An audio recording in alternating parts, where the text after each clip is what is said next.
स्वामी समर्थ सर्वांना स्वागत आहे तुमचं माझ्या व्हिडिओमध्ये।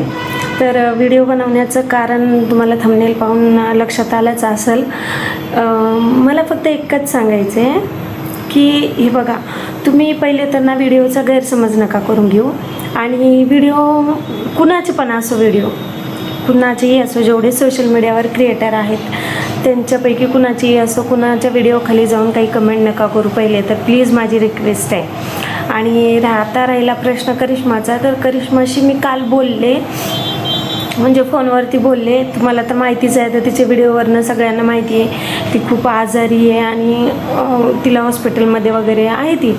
आणि तिला जेव्हा मी बोलले ना तेव्हा मला माहिती पडलं की तिचं ऑपरेशन वगैरे झालं आहे आणि ते ऑपरेशन कशाचं झालं आहे हे तीनच व्हिडिओमध्ये सांगणार आहे। तीच म्हणजे तुम्हाला सर्वांना सांगून देईल मी। त्याबद्दल मी काही जास्त बोलणार नाही, मला माहिती आहे कारण, पण मी नाही सांगू शकत कारण मला तिची परमिशन नाही आहे ते सांगण्याची आत्ताच तरी। जेव्हा सगळं काही ओके होईल तेव्हा सांगेल ती। आणि मला एकच म्हणायचं आहे की प्लीज मी तुम्हाला सर्वांना रिक्वेस्ट करते, तुम्ही ना विनाकारण भांडणे नका लावून देत जाऊ कुणामध्ये। हे बघा, कोणी तिच्यासाठी काय केलं आणि तिनं कुणासाठी काय केली हे ज्याचं त्याला माहिती आहे आणि तिथं जेवढे पण होते त्यांना सगळ्यांनाच माहिती आहे। त्यामुळं काही गोष्टी तुम्हाला माहिती नाही आहे। तुम्हाला कसं आहे माहिती आहे का, मी माझी पर्सनल दुश्मनी कुणासोबत नाही आहे, मी फक्त तुम्हाला हे सांगते की तुम्हाला एवढंच माहिती आहे, जेवढं व्हिडिओमध्ये व्यक्ती सांगते तेवढंच माहिती आहे। आणि आता समजा करिश्मानं व्हिडिओ कुठला बनवला, ती जेवढं व्हिडिओमध्ये तुम्हाला सांगाल तेवढंच तुम्हाला माहिती पडेल। आल्याच्या नंतरला तुम्हाला माहिती आहे ती सध्या खूप सिरियस आहे आणि तिला डॉक्टरांनी हे पण सांगितलेलं आहे की जास्त जर ताण घेतला, टेन्शन घेतलं तर जीवाचं बरं वाईट होईल, इथपर्यंत सांगितलेलं आहे। तर मला एवढंच म्हणायचं आहे की आपल्या बोलण्याने जर एखाद्याचा जीवावर बेतत असेल तर आपण अशा गोष्टी नाही बोलल्या तेवढ्याच बऱ्या। आता मी तर काही एवढी हुशार नाही आहे, मी काही एवढी समजदार नाही आहे, बाकी तुम्ही खूप समजदार आहात, तुम्ही खूप हुशार आहात, तुम्हाला या गोष्टी कळायला पाहिजेत। आणि राहिला प्रश्न तिनं कुणाचे उपकार विसरले हे ते, तिनं काय केलं आहे आणि काय नाही हे ती प्रूफ सकट सगळ्यांना दाखवणार आहे आणि सांगणार पण आहे। तर फक्त मला एवढंच म्हणायचं आहे की आपण काम पडले की जसं गोड गोड बोलतो की नाही, मग काम झाल्याच्या नंतरला असं नावाची बदनामी करणं हे चुकीचं आहे। मी पण सांगते ना, आता मी पण तिच्याकडे व्हिडिओसाठीच गेलेले होते, यूट्यूबसाठीच तिला भेटायला गेले होते। मी 2-3 वेळेस भेटले आणि यूट्यूबसाठीच भेटले, असं काही नाही की हे केलं म्हणजे पर्सनली तिला भेटायला गेले म्हणून। 1 मिनटं परत कॉल येते। मध्येच कॉल आला होता प्रीतमच्या मॅडमचा, कारण उद्या ते आषाढी एकादशीचा कार्यक्रम ठेवलेला आहे शाळेमध्ये, तर त्याला विठ्ठल बनवायचं आहे। तर त्यांनी त्याला विठ्ठल बनवण्यासाठी काय काय लागणार आहे ते पाठवले लिस्ट।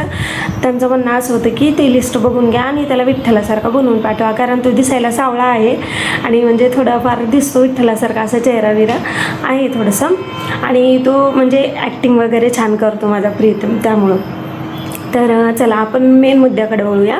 माझा व्हिडिओ बनवण्याचं कारण एकच आहे, तर मला एकच सांगायचं आहे की कुणीही कमेंट करून किंवा अशी घाणेरडे बोलून, हे बघा कुणाला वाईट म्हणून आपल्याला काही भेटणार आहे का? त्यामुळं कोणी कुणाला वाईट बोलूच नका ना। आणि कोण काय केलं, कोण कुणासाठी काय नाही केलं हे प्रत्येकाला माहिती आहे, ज्याच्या त्याच्या जीवाला पण माहिती आहे कोण कोणासाठी काय केलं आणि काय नाही। आणि जे जे त्या लग्नामध्ये होते तिथं अवेलेबल त्यांना सर्वांना माहिती आहे कोण कोणासाठी काय केलं काय नाही। तर प्लीज असे कमेंट वगैरे करून त्रास नका देऊ। आणि राहिला प्रश्न, ती कशामुळे आजारी आहे, तिचं कसलं ऑपरेशन झालं आहे, ह्या सगळ्या गोष्टी ती तुम्हाला व्हिडिओमध्ये क्लिअर करणार आहे, फक्त तिला थोडासा वेळ द्या। आणि तिनं मला हा व्हिडिओ बनवायला सांगितला म्हणून मी व्हिडिओ बनवते आहे। फक्त तिला बोलता जास्त नाही येत आहे, तिला खूप त्रास होते। तर मला वाटतं की आपल्या स्वार्थासाठी एखाद्याला एवढं त्याचा जीव जाईपर्यंत, बेंबीच्या देठापासून तो तुटायलाही आले तिथपर्यंत त्याला त्रास देणं हे चुकीचं आहे, मला तरी असं वाटतंय। बाकी तुम्ही खूप हुशार आहात, तुम्ही समजदार आहात, ते म्हणतात ना समजदार इशारा काफी, तसं काहीतरी। मला एवढे डायलेक्ट वगैरे नाही आहेत, पण फक्त एवढंच म्हणायचं आहे की करिश्माला म्हणजे असं, करिश्माचं असो किंवा ती पण असो, त्या दोघींना पण कशाला कमेंट करून त्रास देते। आणि त्या दोघींचं भांडण तुम्ही दुसऱ्याच्या व्हिडिओमध्ये नका लावू, मी खरंच रिक्वेस्ट करते तुम्हाला। तुम्ही दुसऱ्यांचे व्हिडिओ, कुठल्या पण विषयावरती काहीतरी विषय चाललेला असतो, थोडंसं त्याला मिसमॅच करून घेता आणि लगेच त्याच्या लाईव्हमध्ये त्याच्या व्हिडिओ खाली येऊन लगेच कमेंट करता। टोटल पूर्ण चुकीचं आहे तुमचं असं करणं. कारण माझ्या तर लाईव्हमध्ये माझा विषय चालतो वेगळा, माझं घरचं राहतं. त्याच्यामध्ये मला 2-3 वेळेला मी एक लाईव्ह केली होती की त्या लाईव्हमध्ये मी असं स्पष्ट सांगितलं होतं की एक पूजा म्हणून पुढं काहीतरी असं म्हणजे 53-54 काहीतरी असं नंबर होतं त्या होत्या व्हिडिओमध्ये. त्यांचं खूप चुकलं त्या व्हिडिओमध्ये की माझ्या लाईव्हमध्ये त्या असं बोलत होत्या राहुलबद्दल आणि करिश्माबद्दल, त्या डायरेक्ट रिलेशन लावत होत्या आणि हे चुकीचं आहे. मी त्यांना एवढंच बोलली की तुम्ही माझ्या लाईव्हमध्ये असं बोलत नका जाऊ, चांगलं बोला म्हटलं. आणि मी त्यांना फक्त एवढंच बोलली. पण त्यांनी दुसऱ्याचा विषय, करिश्माचा विषय माझ्या लाईव्हमध्ये घेतात. मी एवढंच रिक्वेस्ट केली की माझ्या लाईव्हमध्ये प्लीज कुणाचा विषय नका घेऊ. आणि राहिला प्रश्न हा व्हिडिओ बनवण्याचा किंवा मी करिश्माबद्दल बोलण्याचा. करिश्मानं आता तुम्हाला वाटत असेल मला चॅनल दिला आहे, तिनं मोनेटाईज झालेला, त्यामुळं मी बोलते. पण तुमच्या माहितीस्तव सांगते, त्या चॅनलवरती मी व्हिडिओ टाकत नाही आणि ते चॅनल मी म्हणजे त्या चॅनलवरती कामच नाही करत आहे आणि ते चॅनल डिमॉनिटाईज झालेलं आहे, मॉनिटाईज झालेला नाही आहे. पहिली गोष्ट मी हे क्लिअर करते. आणि व्हिडिओ पुरतं ती चॅनल दिली किंवा मदत करते म्हणून मी सांगत नाही आहे तिच्याबद्दल. मला समजतं, आता मी एवढी तरी दुनिया बघितलेली आहे की चांगलं कोण आहे, वाईट कोण आहे, कोण कसं वागतं काय नाही, हे सगळं म्हणजे कळतं मला. मी जेव्हा तिला 2-3 वेळेस भेटली तेव्हा तिचं काहीच कसला स्वार्थ नव्हता. फक्त तिच्या ह्या गोष्टीमुळं मला तिचा स्वभाव आवडलेला आहे आणि ती जी आहे ते तोंडावर बोलती, समोर असो ती कॅमेरामध्ये पण असो कसंही असो, तिनं क्लिअरली सांगते. तिच्यानं जे होतं तर होतं, नाही तर नाही म्हणते. असं लोकांना भ्रमात नाही. करिश्मा आवडती मला, तिचे व्हिडिओ आवडतात आणि हो तिच्या नशिबात जे होतं लिहिलेलं होतं ते झालंच आणि त्याबद्दल आपण तिला दोष नाही देऊ शकत. असं कोणी कुणाला म्हणजे दोष नाही देऊ शकत. तसं बघायला गेलं तर प्रत्येक माणसाच्या आयुष्यामध्ये काही ना काही घडलेलं असतं. त्यामुळं मग मला फक्त एवढीच रिक्वेस्ट करायची आहे की कोणी प्लीज असं काही वाईट बोलू नका किंवा वाईट कमेंट करू नका, जेणेकरून त्याचा परिणाम तिच्या तब्येतीवर होईल आणि तिला काहीतरी त्रास होईल. आणि हे जे कमेंट करणार आहेत ती शांत बसली आहे याचा अर्थ असा नाही की ती घाबरली आहे. तुम्हाला पण सर्वांना माहिती आणि ती कशी आहे काय नाही. तर मला एकच म्हणायचं आहे ती म्हणजे उत्तर देऊ शकते, पण सध्या तिची तब्येत ठीक नसल्यामुळं तिला उत्तर देता येत नाही आहे. कारण तिला डॉक्टरांनी सांगितलेलं आहे की तू जास्त बोलू नको म्हणून.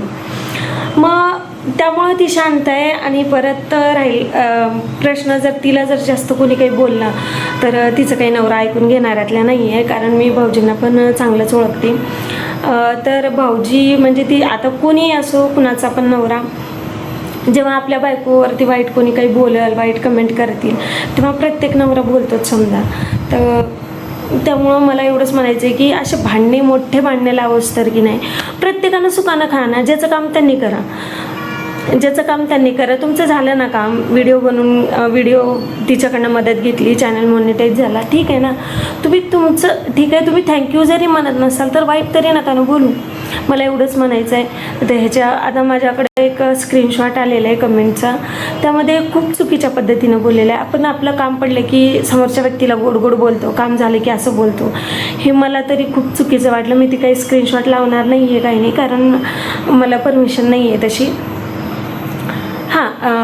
करिश्माच्या शॉर्ट व्हिडिओमध्ये तो कमेंटचा जो स्क्रीनशॉट आहे तिनं लावलेला आहे, तर तुम्ही तिथे चेकआउट करू शकता ते. तर बाकी सगळे आता तुम्ही खूप हुशार आहेत. मला बस एवढंच म्हणायचं आहे की तुम्ही कुणालाही त्रास नका देऊ, तिलाही नका देऊ, दुसऱ्यालाही नका देऊ. फक्त एवढंच म्हणायचं आहे, तुम्ही एन्जॉय करते व्हिडिओ पहा आणि विषय द्या सोडून. बाकी पर्सनली असं कोणीच काही घेऊ नका. फक्त मला करिश्माबद्दलच एवढं सांगायचं होतं की तिला प्लीज त्रास नका देऊ, कारण ती खूप क्रिटिकल कंडिशनमध्ये आहे सध्याला. त्यामुळं मग मला एवढंच सांगायचं होतं. चला तर मग भेटूया नेक्स्ट व्हिडिओमध्ये. Bye bye.